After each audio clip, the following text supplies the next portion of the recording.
नमस्कार, मैं हूं पूजा सिंह और आप देख रहे हैं हमारा अपना उत्तराखंड का ये खास बुलेटिन। चलिए रुक करते हैं उत्तराखंड की कुछ खास बड़ी खबरों का। उत्तराखंड में बहुचर्चित अंकिता भंडारी हत्याकांड में अदालत ने अपना फैसला सुना दिया है।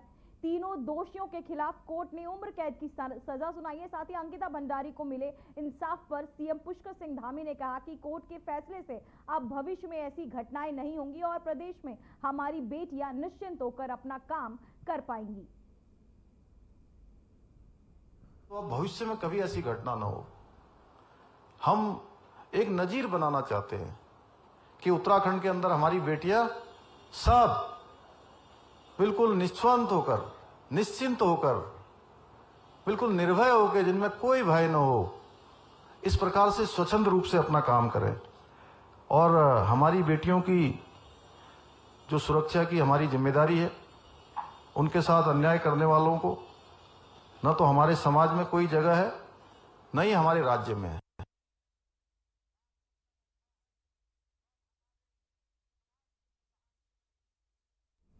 तो वहीं अंकिता हत्याकांड मामले में कोर्ट का फैसला आने के बाद कांग्रेस अध्यक्ष करण माहरा का बयान सामने आया है। करण माहरा ने अंकिता भंडारी हत्याकांड में न्यायालय द्वारा तीनों आरोपियों को आजीवन कारावास की सजा सुनाए जाने के फैसले का स्वागत किया। ये फैसला न्याय की दिशा में एक महत्वपूर्ण कदम और निश्चित रूप से अंकिता को आंशिक न्याय दिलाता है।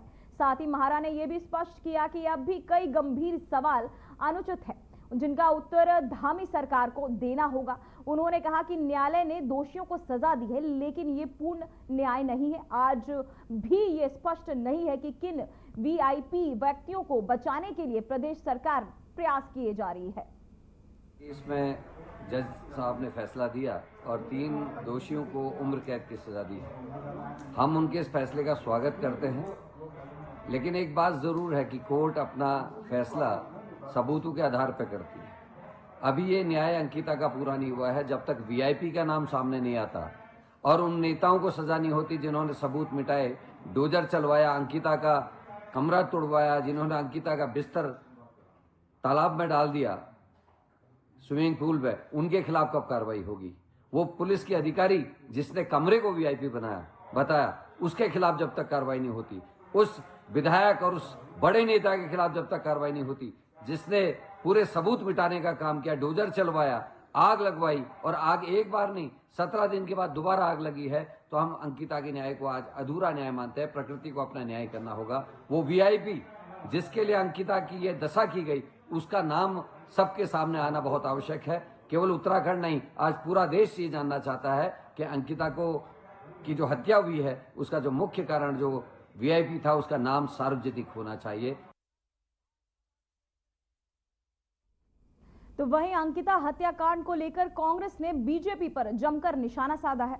इस मामले में एडीजे रानी, आपको बताते चले, रीना नेगी को कोर्ट ने तीनों आरोपियों को उम्र कैद की सजा सुनाई है। बता दें कि इस हत्याकांड में बीजेपी धर्जाधारी विनोद आर्य का बेटा पुलकित आर्य भी शामिल है। वहीं इस मामले पर कांग्रेस प्रवक्ता गरिमा दसोनी का बयान सामने आया है, तो वहीं बीजेपी पर उन्होंने जमकर निशाना साधा है।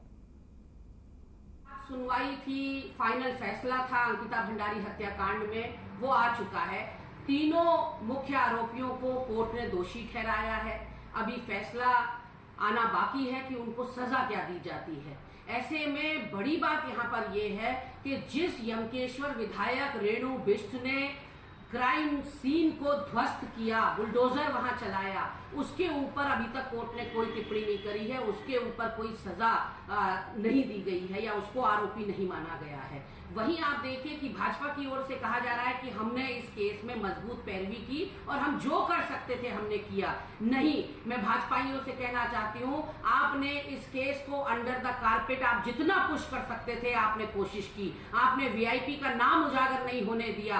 आपने एक अच्छा वकील उसके माँ बाप को नहीं दिया। अंकिता के माँ बाप को चिट्ठी लिखकर उनको अपना वकील बदलवाने के लिए गुहार लगानी पड़ी। आपने सीबीआई जांच की संस्तुति नहीं दी इस केस में, जबकि पूरा उत्तराखंड इस मामले में सीबीआई जांच चाहता था। आपने इस मामले को फास्ट ट्रैक कोर्ट में नहीं जाने दिया क्योंकि मामले का दूध और पानी का पानी आप नहीं चाहते थे। आप नहीं चाहते थे कि वीआईपी का नाम उजागर हो, जिसको एक्स्ट्रा सर्विस देने के नाम पर अंकिता भंडारी पर दबाव बनाया जा रहा था। और जिसकी परिणति ये हुई कि उसको दुष्कर्म का शिकार होना पड़ा और उसकी जघन्य हत्या करके उसका शव चीला नहर में फेंक दिया गया। तो आज का दिन ऐतिहासिक जरूर है, आज का दिन बड़ा जरूर है, क्योंकि इसमें फैसला आना है। लेकिन जो आधा फैसला अभी आया है उससे भी अंकिता भंडारी की आत्मा को शांति मिलेगी, ऐसा मेरा मानना है। और उन बूढ़े माँ बाप की पथराई हुई आंखें, जिनका जीवन नरक हो गया था कोर्ट कचहरी की दौड़ लगाते हुए और तारीख पर तारीख में कोर्ट में उपस्थित होने पर, तो आज उनका भी ये जो यात्रा है वो समाप्त होगी, ऐसा मेरा मानना है। और मैं यही कोर्ट से अपेक्षा रखूंगी कि इन तीनों मुख्य आरोपियों को, जिनको आरोपी मान लिया गया है, इनको फांसी की सजा दी जाए। इसी खबर पे तमाम जानकारी के साथ हमारे साथ कांग्रेस प्रवक्ता गरिमा दसोनी जुड़ चुकी है। गरिमा जी, ये अंकिता हत्याकांड पर फैसला आ चुका है, तीनों आरोपियों को उम्र कैद की सजा के साथ साथ 50-50 हजार का जुर्माना भी कोर्ट ने लगाया है, इस पर अब क्या कहना चाहेंगी? देखिए, निश्चित रूप से ये जो जजमेंट आया है ये एक राहत की सांस तो जरूर है, लेकिन ये वो नहीं है जो उत्तराखंड अपेक्षा कर रहा था। उत्तराखंड इस जघन्य, विभत्स और अमानवीय कांड के बदले उन आरोपियों को फांसी की सजा एक्सपेक्ट कर रहा था। हम अपेक्षा कर रहे थे कि उन लोगों को इस विभत्स घटना को अंजाम देने के लिए, और उस छोटी बच्ची जिसने अभी सपने देखने शुरू ही किए थे और बहुत हिम्मत करके जिसने दहलीज से पैर बाहर निकाला था, उस बच्ची के साथ इस तरह से दुराचार करने पर और इतना उसके साथ उसकी निर्मम हत्या करने पर हमें ये लगता था कि फांसी की सजा ही इसका एकमात्र उपाय हो सकता है। उसकी आत्मा की शांति तभी मिलेगी। और उसके माता पिता ने जो यातना झेली है पिछले 3 सालों से, जिस तरह से उनको कोर्ट कचहरी के चक्कर लगाने पड़े हैं, तो बहुत कष्टकारी रहा है उनका ये पूरा 3 साल जो बीता। तो ऐसे में न्याय अधूरा है, और अधूरा मैं इस न्याय को इसलिए कहती हूँ क्योंकि 3 साल सुनवाई चलने के बावजूद वीआईपी का खुलासा आज तक नहीं हुआ। क्योंकि अंकिता ने क्लियर कट अपनी व्हाट्सएप चैट में लिखा कि कोई वीआईपी है जिसे एक्स्ट्रा सर्विस देने के लिए मुझ पर दबाव डाला जा रहा है। वो वीआईपी कौन था आज तक उत्तराखंड को नहीं पता चल पाया, देश और दुनिया को नहीं पता चल पाया। ये खबर राष्ट्रीय न्यूज बनी थी और उत्तराखंड की जमकर चुटकिली हुई थी। शर्मसार हुआ था उत्तराखंड कि अपनी बच्ची को न्याय तक हम नहीं दिला पा रहे हैं। सीबीआई कोर्ट में मामला सरकार की ढिलाई की वजह से नहीं पहुंच पाया, फास्ट ट्रैक कोर्ट में मामला नहीं चला, और लोअर कोर्ट में आप सोचिए 3 साल लग गए जजमेंट आते आते। और अगर मैं बात करूं तो बुलडोजर चलाने वाली भाजपा की विधायक यमकेश्वर की रेणु बिष्ट, उस पर कोई टीका टिप्पणी, कार्रवाई तो छोड़िए, कोई टीका टिप्पणी कोर्ट ने नहीं की है। तो साफ तौर पर देखा जा सकता था अगुवाई करते हुए, नेतृत्व करते हुए, बुलडोजर चलाते हुए 23 सितंबर को, जब आप सोचिए कि अंकिता का शव तक नहीं मिला था, अंकिता का शव मिला है 24 सितंबर को, चीला नहर में उस शव को बहा दिया गया था। और 23 सितंबर को जनता में आक्रोश और गुस्सा देखते हुए रेणु बिष्ट ने बुलडोजर चलाया, और रेणु बिष्ट का वो बयान हमारे पास है जिसमें वो कह रही है माननीय मुख्यमंत्री के निर्देश पर मैंने यहाँ बुलडोजर चलाया है। तो आप सोच सकते हैं कि किस तरह से इस पूरे मामले में लीपापोती का प्रयास किया गया, साक्ष्य और सबूत मिटाने की भरसक प्रयास किया गया। 2 बार आग लग जाती है पुलिस कर्मियों की उपस्थिति में, जो कि क्राइम सीन था, जो सील था पूरी तरीके से, उसमें आग लग जाना, अंकिता भंडारी के बेड का स्विमिंग पूल में पहुंच जाना ताकि फोरेंसिक जांच में कुछ ना निकल पाए, उसके पोस्टमार्टम करने वाली 5 डॉक्टरों की टीम में किसी महिला का ना होना, ये अपने आप में बताता है कि दाल में काला नहीं, पूरी दाल काली थी। और आप देखिए कि ना रेणु बिष्ट के ऊपर कोई कार्रवाई, ना पुलिस कर्मियों के ऊपर कोई कार्रवाई जिनकी उपस्थिति में आग लगी, और न वीआईपी का खुलासा, और न इन आरोपियों को फांसी की सजा। तो अब हम फिंगर क्रॉस करके या इस आशा में हैं कि निश्चित रूप से जो दूसरी पार्टी है जिसे सजा मिली है वो हायर कोर्ट में जाएगा। अभी तो ये मामला डिस्ट्रिक्ट कोर्ट में चलेगा, और डिस्ट्रिक्ट कोर्ट के बाद ये हाई कोर्ट और सुप्रीम कोर्ट में भी जाने की इसकी आशा है। तो वहां हम ये आशा लेकर चल रहे हैं कि कहीं ना कहीं इसमें एडिशनल जो है सजा जरूर इसमें बढ़ाई जाएगी। जी मैम, क्या इस हत्याकांड में बीजेपी नेता का बेटा शामिल था? क्या कांग्रेस को लगता है कि सजा में किसी तरह की ढील दी गई है या राजनीतिक दबाव का कोई असर दिखा है? वो तो आप अपने चारों तरफ नजर घुमा के देखिए, भाजपा का मॉडस ऑपरेंडी है ये कि भाजपा का नेता जहां भी संलिप्त होता है या भाजपा से संबंधित कोई भी व्यक्ति होता है तो पुरजोर कोशिश की जाती है, सारे घोड़े खोल दिए जाते हैं उस व्यक्ति को बचाने के लिए। मैं ब्रजभूषण शरण सिंह का मामला यहाँ पर आपको याद दिलाना चाहती हूँ। सारे हमारे कुश्ती पहलवान एक मुट्ठी हो गए और सबने मोर्चा खोला, ब्रजभूषण शरण सिंह का बाल बांका नहीं हो पाया। कुलदीप सेंगर का आज दिन तक बाल बांका नहीं हो पाया। विजय शाह जिसने आतंकवादियों की बहन कह दिया हमारी कर्नल सोफिया कुरैशी को, उसका बाल बांका नहीं हो पाया। उसी तरह से विनोद आर्या जिसका ये वनंतरा रिजॉर्ट था और इलीगली कंस्ट्रक्टेड था, अवैध रूप से निर्माण किया गया था ये रिजॉर्ट का, उसका बाल बांका नहीं हो पाया। तो आप सोच सकते हैं कि किस तरह से, और तो और हमें शक है कि वीआईपी का नाम बचाने के लिए उसका नाम उजागर ना हो, इसका भरसक प्रयास इसलिए किया गया क्योंकि कोलकाता में एक डॉक्टर के साथ बलात्कार और उसकी निर्मम हत्या होती है तो 2 दिन के अंदर ममता बनर्जी सरकार उसका सीबीआई जांच करवाती है। हमारे वहां दिनों दिन तक 3 साल तक यातना झेली अंकिता भंडारी के परिवार ने और उत्तराखंड के जनमानस ने, लेकिन सीबीआई की मांग हम करते रह गए, लेकिन हमें सीबीआई जांच नहीं मिली। और तो और हमें फास्ट ट्रैक कोर्ट में मामला नहीं मिला, नहीं तो 3 साल का इंतजार, लंबा इंतजार नहीं करना पड़ता। तो आज एक पोस्टर बनाया जा रहा है भाजपा की तरफ से जिसमें धामी जी का एक किंग साइज फोटो लगाया गया, खूब बड़ा आदमकद फोटो लगाया गया है और कहा गया है कि धाकड़ धामी के प्रोएक्टिवनेस की वजह से इसमें न्याय मिला है और सारा उसमें झूठ का अंबार सिलसिलेवार लगाया गया है। जबकि सच ये है कि 18 से उसमें पहली लाइन उस पोस्टर की जो रिलीज किया गया भाजपा की ओर से, उसमें पहली लाइन ये है 24 घंटे के अंदर आरोपियों की गिरफ्तारी, जबकि ये सच नहीं है मैडम। 18 सितंबर 2022 को गुमशुदा होती है रहस्यमय तरीके से अंकिता। 19 सितंबर को गुमशुदगी की रिपोर्ट लिखाई जाती है। 20 सितंबर को मामला जो है रेवेन्यू पुलिस के पास पहुंचता है। 22 सितंबर को रेवेन्यू पुलिस जो है मामला रेगुलर पुलिस को देती है। 23 सितंबर को बुलडोजर चला दिया जाता है।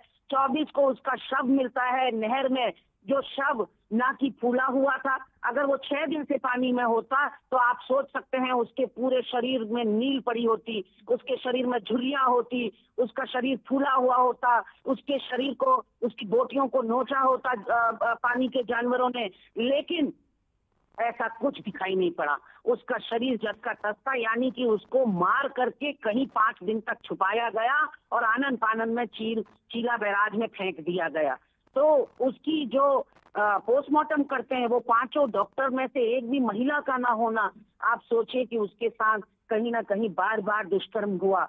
लेकिन इस पूरे घटनाक्रम ने उत्तराखंड को गौरवान्वित भी किया इस वजह से कि वो बच्ची तो चली गई, लेकिन उत्तराखंड की महिलाओं के बारे में देश और दुनिया को ये संदेश दे गई कि उत्तराखंड की महिलाएं घुटने नहीं टेकती, चाहे भारी दबाव हो, चाहे सत्तारूढ़ दल के नेताओं का दबाव हो, चाहे पैसे का लालच हो, उस लड़की ने सरेंडर नहीं किया और अंत तक वो लड़ती रही और मौत को गले लगाना उसने ज्यादा बेहतर समझा। तो मैं सलाम करती हूँ ऐसे माँ बाप को भी जिन्होंने जन्मा ऐसी बेटी को ऐसे संस्कारों के साथ, और उस बच्ची की आत्मा को शांति मिले, मैं यही ईश्वर से प्रार्थना करती हूँ।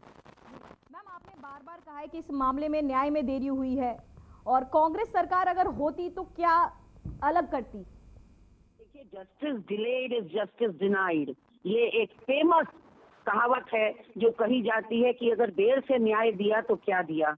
अब आप सोचिए कि एक लोअर कोर्ट में मामला 3 साल चला है, अगर ये मामला अब डिस्ट्रिक्ट कोर्ट और हाई कोर्ट में चलेगा तो उसके जीर्ण शीर्ण हो चुके माँ बाप के लिए ये कितना यातना भरा होगा, क्योंकि हर सुनवाई में माँ बाप को उपस्थित होना है। वो माँ बाप जिसको उनकी 19 वर्षीय बेटी चिट्ठी लिखकर कहती है कि अब मेरी नौकरी लग गई, फिक्र मत करना, मेरी पहली सैलरी आएगी तो मैं घर की टपकती छत बनवाऊंगी, उसको ठीक करवाऊंगी, वो अपनी पहली सैलरी भी नहीं ले पाई। 20-25 दिन की नौकरी में उसको मौत के घाट उतार दिया गया। उस माँ बाप की आप मनोदशा सोचिए, और सोचिए कि उत्तराखंड में एनसीआरबी का डेटा कह रहा है, नेशनल क्राइम रिपोर्ट ब्यूरो कह रहा है कि उत्तराखंड में 9 हिमालयी राज्यों में महिला अपराध में नंबर 1 बन गया है उत्तराखंड। उसके बाद भी हमारी सरकार पता नहीं कौन सी कुंभकर्णी नींद में सोई हुई है।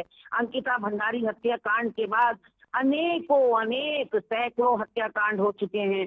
छोटी छोटी नाबालिग बच्चियां जो हैं हवस का शिकार बन रही हैं, लेकिन महिला आयोग नदारद है। महिला एवं बाल विकास मंत्री पता नहीं कौन सा पत्थर दिल लेकर बैठी हैं, और धामी सरकार को तो अपनी पीठ थपथपाने से फुर्सत नहीं है। बहुत बहुत धन्यवाद मैम आपकी तमाम जानकारी के लिए। तो वहीं उत्तराखंड में अंकिता भंडारी हत्याकांड में एडीजे कोर्ट ने अपना फैसला सुना दिया है। इस मामले में तीनों दोषियों को उम्र कैद की सजा के साथ जुर्माना लगाया गया। वहीं अंकिता के परिवार को 4 लाख रुपए का मुआवजा दिया जाएगा। इस मामले में अधिवक्ता का बयान आया है। 302 में आजीवन कारावास और 50,000 रुपये जुर्माना न देने की उसमें 1 वर्ष का अतिरिक्त साधारण कारावास और आजीवन कारावास कठोर कारावास होगा। 201 में 5 वर्ष का सजा और 10,000 रुपये का जुर्माना न देने की उसमें 2 माह का अतिरिक्त कारावास। 354 क में उनकी तारीख को 2 वर्ष का कठोर कारावास और 10,000 रुपये जुर्माना। 10,000 रुपये जुर्माना न देने के आवाज में 1 माह का अतिरिक्त कारावास। अभी पुल की तारीख पे अनैतिक देह व्यापार अधिनियम की धारा 5(1) में 5 वर्ष का कठोर कारावास और 2,000 रुपये का जुर्माना न देने की उसमें 2 माह का अतिरिक्त कारावास। तो वहीं अंकिता भंडारी हत्याकांड में तीनों आरोपियों को सजा मिलने के बाद जेल लाया गया।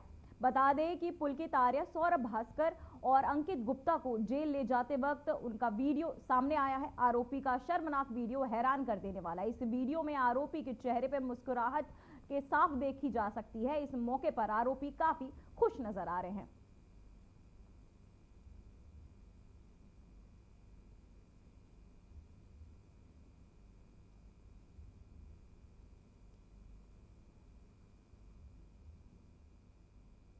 तो वहीं धूमधाम से मनाया जाएगा गुरु तेग बहादुर का शहीद दिवस। धूमधाम से मनाया जाएगा 350वां शहीद दिवस।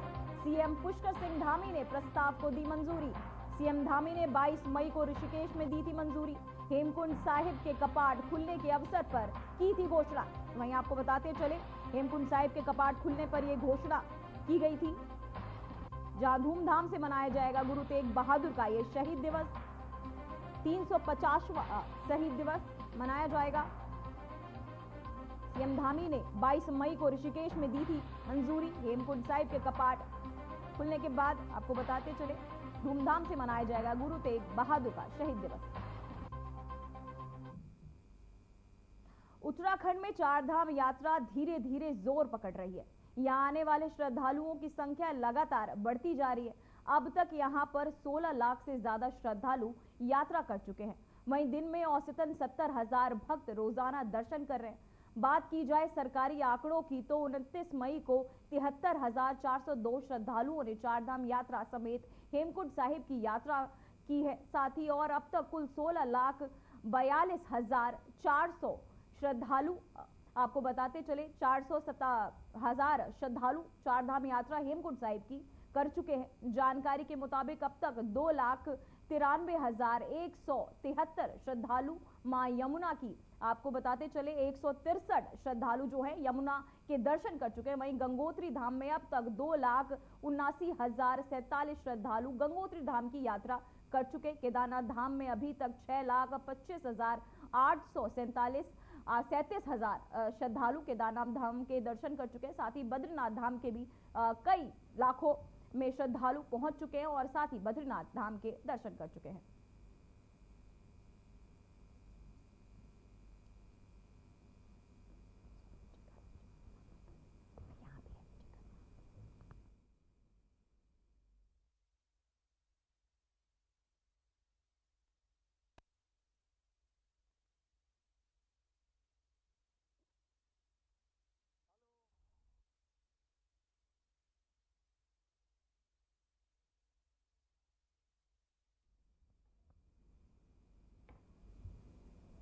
इस मुद्दे पर बात करने के लिए हमारे साथ धीरज पंच भैया मोनू जुड़ चुके हैं, जो बद्रीनाथ केदारनाथ मंदिर के समिति के पूर्व सदस्य भी है। सर, तो हम आपसे जानना चाहेंगे कि जो सरकार द्वारा तैयारियां की जा चुकी हैं उससे श्रद्धालु कितने खुश हैं? जी, जय बद्री विशाल। मैं बद्रीनाथ धाम से तीर्थ पुरोहित धीरज पंच भैया मोनू और आपके चैनल के माध्यम से ये बताना चाहूंगा कि सरकार द्वारा जो उत्तराखंड सरकार यहाँ पर है, तो बहुत अच्छी चकाचौंध व्यवस्था 4 धाम में की गई है। और माननीय मुख्यमंत्री बड़े भाई पुष्कर सिंह धामी जी के द्वारा पूरे उत्तराखंड में बुजुर्गों से लेके और जितने भी श्रद्धालु आ रहे हैं उनके लिए बहुत बढ़िया गाइडलाइन भी बनाई गई है और सब लोगों को दर्शन बहुत अच्छे से भगवान नारायण के हो रहे हैं, केदार बाबा के हो रहे हैं।